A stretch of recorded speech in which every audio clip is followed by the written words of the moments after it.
चलिए अब आगे बढ़ते हैं। पठानकोट में 2 आतंकी हथियार सहित आप पकड़े गए हैं। उनके पास से AK-47, 2 मैगजीन, 10 ग्रेनेड बरामद होने की जानकारी भी मिली है। पकड़े गए आतंकियों के ताल्लुकात संगठन लश्कर-ए-तैयबा से बताए जा रहे हैं। जानकारी के मुताबिक दोनों आतंकी जम्मू कश्मीर के शोपिया से हैं। दोनों आतंकियों के पकड़े जाने की सूचना के बाद से ही हड़कंप मचा हुआ है। दोनों आतंकी हथियार और ग्रेनेड सब्जियों की टोकरी में भरकर शहर ला रहे थे। फिलहाल पठानकोट से बता दें कि कोर्ट की ओर से दोनों संदिग्ध आतंकवादियों को 5 दिन के पुलिस रिमांड पर भी भेज दिया गया है। अब ऐसे में देखना होगा कि आखिरकार क्या जानकारी निकलकर सामने आती है। रिमांड मिल गया जिन्हां दा रिमांड 5 दिन ਦਾ ਮਿਲਿਆ ਜੀ। ਤੁਸੀਂ ਕਿੰਨੇ ਦਿਨ ਦਾ ਰਿਮਾਂਡ ਮੰਗਿਆ ਸੀਗਾ? ਅਸੀਂ 10 ਦਿਨ ਦਾ ਰਿਮਾਂਡ ਮਿਲਿਆ ਜੀ। ਹੋਰ ਕੁਛ ਇਹਨਾਂ ਨੇ ਪੁੱਛਦੇ ਕਿਸ ਦੇ ਦੌਰਾਨ क्या ਹੋਏ? नहीं बस जी बस कुछ नहीं। तो जहां एक तरफ पाकिस्तान की तरफ से लगातार आतंकियों को भेजा जा रहा है, जम्मू कश्मीर में घुसपैठ कराई जा रही है, पाकिस्तान एक तरफ से सीज फायर का उल्लंघन करता है, तो वहीं पंजाब पुलिस को एक बड़ी कामयाबी हाथ लगी है। पठानकोट में हथियार सहित 2 लश्कर के आतंकी काबू में हैं और 5 दिन की रिमांड पर भी उन्हें भेज दिया गया है, जिनसे लगातार पूछताछ होगी। निकलकर क्या सामने आता है, किसके संबंध में है, क्या ताल्लुकात है, कहां से है, सारी तमाम जो जानकारियां हैं वो निकलकर सामने आएंगी। और ऐसे में देखना होगा जो तमाम पूछताछ के बाद जो तथ्य निकलकर सामने आते हैं वो क्या आते हैं। लेकिन फिलहाल दोनों आतंकियों को पठानकोट कोर्ट में पेश भी किया गया था। चलिए इस खबर पर ज्यादा जानकारी देंगे हमारे संवाददाता अजय सैनी। अजय सैनी, इसको लेकर क्या जानकारी निकलकर सामने आ रही है? इसको लेकर इनका प्लान क्या था और कहां पर जा रहे थे? ये तमाम जो जानकारियां, ये क्या है? ये अमृतसर से नाका लगा था पठानकोट अमृतसर रोड पे, जो कि झाकोलाड़ी के आसपास था, और डीएसपी खुद नेतृत्व में थे। उस जो नाका लगा था उस टाइम पे जब चेकिंग के दौरान ये ट्रक वहां से निकल रहा था, तो उन्होंने चेकिंग जब कर रहे थे तो उनको थोड़ा शक हुआ, और उसकी बिना पे जब उन्होंने चेकिंग करी तो चेकिंग के दौरान ये 2 आतंकी वहां पे मिले, और उनके साथ एक AK-47, 10 हैंड ग्रेनेड और 2 मैगजीन, 60 जिंदा कारतूस। और ये एक बहुत बड़ी साजिश थी कि मतलब काफी बड़ा जो नुकसान पहुंचा सकते थे यहाँ पे। और इसको लेकर और अधिक जानकारी निकलकर क्या सामने आ रही है कि इनका प्लान क्या था इसको लेकर, और हमारे जो जवानों ने इन्हें पकड़ा है, और ये कब की बात है, घटना किस समय की है?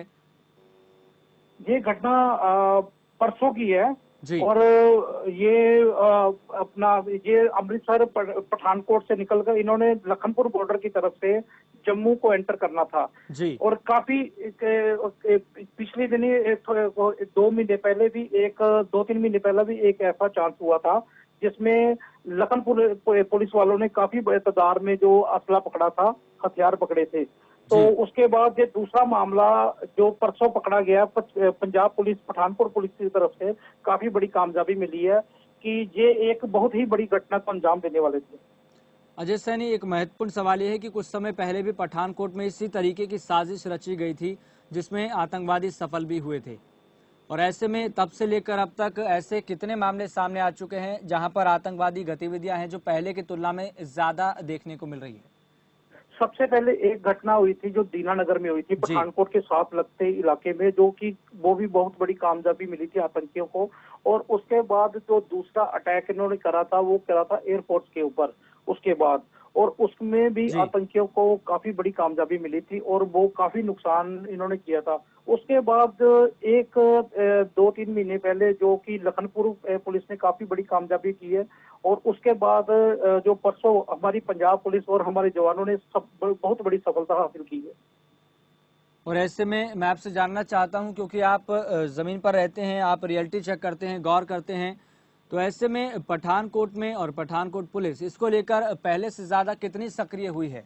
क्योंकि मामले यहाँ पर लगातार देखने को तो मिल रहे हैं, और ऐसे में पुलिस का अलर्ट रहना भी बहुत जरूरी है।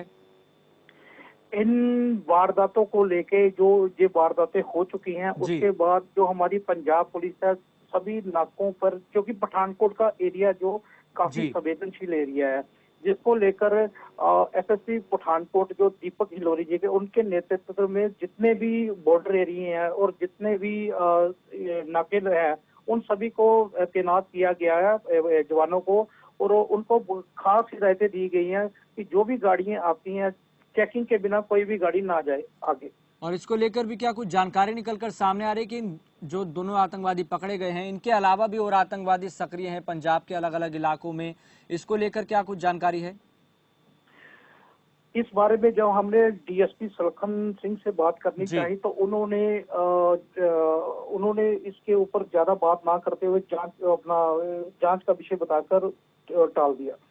और ये जो आतंकवादी हैं लगातार ज्यादा जो सक्रिय मामले देखने को मिल रहे हैं, कौन से आतंकवादी संगठन से इनके ताल्लुकात हैं और कब से सक्रिय बताए जा रहे थे?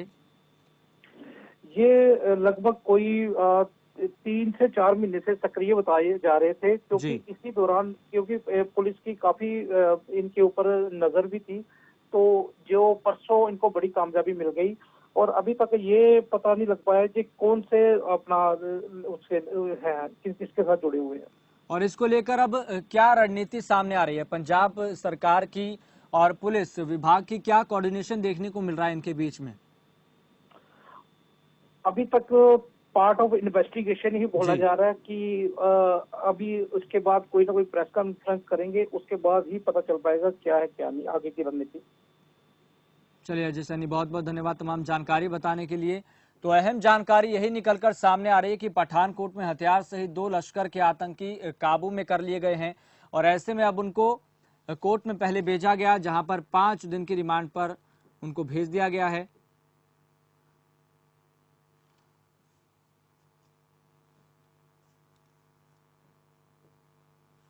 तो यहां पर लगातार आतंकवादी गतिविधियां जोरों पर हैं, मामले तेज आ रहे हैं और ये बताया जा रहा है कि जो दोनों आतंकवादी थे 3 से 4 महीने से सक्रिय बताए जा रहे थे। अब इसके बारे में पूछताछ के बाद ही पता लग पाएगा कि आखिरकार क्या प्लान था और क्या ये तैयारी कर आए थे और इसके अलावा कितने आतंकवादी पंजाब के अलग अलग इलाकों में सक्रिय हैं। तो ऐसे में पंजाब के प्रत्येक व्यक्ति को सतर्क रहने की जरूरत है। पंजाब सरकार और पुलिस विभाग के बीच में कोऑर्डिनेशन ऐसी परिस्थितियों में और ज्यादा मजबूत हो जाना चाहिए और एक रणनीति बनानी चाहिए कि आखिरकार और चप्पे चप्पे पर इसी तरह की जो कार्रवाई है बढ़ानी चाहिए, करनी चाहिए, गश्त बढ़ानी चाहिए। सबसे बड़ी बात ये।